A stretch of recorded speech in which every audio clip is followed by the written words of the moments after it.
안녕하십니까. 호흡척추관절의 김준호입니다. 오늘은 무릎, 설관절의 인공관절 수술에 대해서 말씀드리고자 합니다.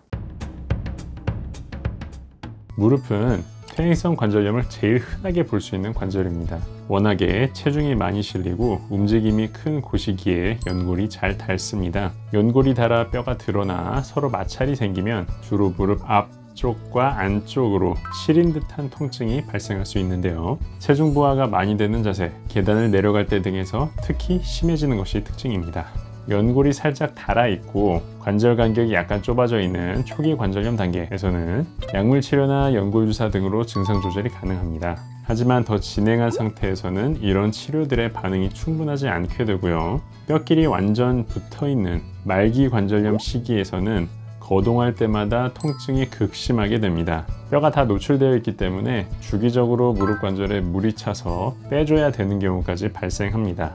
타인이 환자를 보면 O자 다리가 확연하게 보이는 경우가 많습니다. 이런 말기 관절염에서는 인공관절 수술을 고려하게 됩니다.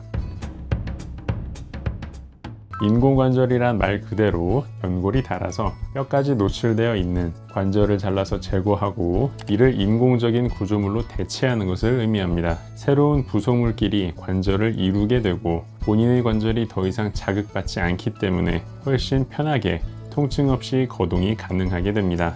관절염이 진행하면 무릎 관절의 안쪽이 많이 닳아 소위 말하는 O자 다리가 되는데, 이를 수술 중에 교정할 수 있는 점은 인공관절 수술의 또 다른 장점이라고 볼 수 있습니다. 양쪽 무릎이 전부 관절염이 심할 경우 1주 간격으로 연달아 수술하는 경우도 있습니다. 척추마 치하의 수술 시간은 약 1시간 반 내지 2시간 정도 걸린다고 보시면 되는데요. 뼈 표면을 잘라내야 하기 때문에 출혈은 꽤 있는 편이며 수혈의 가능성도 있습니다. 수술 후 이틀 정도는 잘린 뼈 표면 때문에 통증이 좀 심합니다. 하지만 수술 다음 날부터 보조기 착용하에 걸을 수 있습니다. 수술하고 2-3일이 지나 피주머니를 제거하면 본격적으로 관절 운동을 시작합니다. 새로운 관절이 굳지 않도록 관절 운동을 통해 각도를 만들어 주어야 차후 수월하게 사용하실 수 있습니다. CPM이라는 기기를 통해 굽혔다 폈다 해줍니다만 하루에 10도씩 운동 범위를 스스로 넓혀 나가는 것이 제일 확실하고 효과적입니다. 수술 날로부터 2주째 즈음에 실밥을 제거하고 대개 굽히는 각도를 90도 이상 만든 상태에서 퇴원하시게 되는데요. 퇴원 직후쯤 되면 집에서 혼자 거동하는 것 정도는 충분히 가능하십니다. 수술 2-달 후 즈음부터는 운동도 가능하십니다만 인공관절의 수명을 생각하여 체중이 많이 실리는 등산이나 달리기 등의 운동이나 농사일 등은 하지 마시도록 말씀을 드립니다. 아무래도 원래 사람 관절만큼의 내구성은 있기 어렵습니다.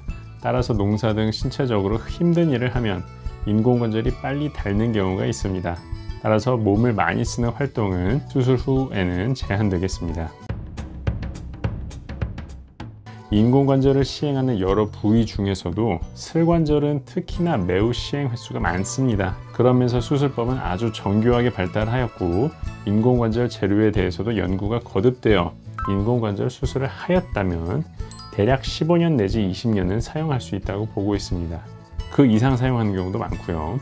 요새는 티타늄 합금 소재 인공관절에 사이에는 폴리에틸렌 베어링을 쓰는 것이 무난합니다. 연골 주사나 약으로 통증이 조절되지 않을 정도로 심한 무릎 퇴행성 관절염으로 고생하고 계신다면 인공관절 수술을 고려하시면 어떠실까 생각해 봅니다. 이상으로 호흡척추관절이었습니다. 감사합니다.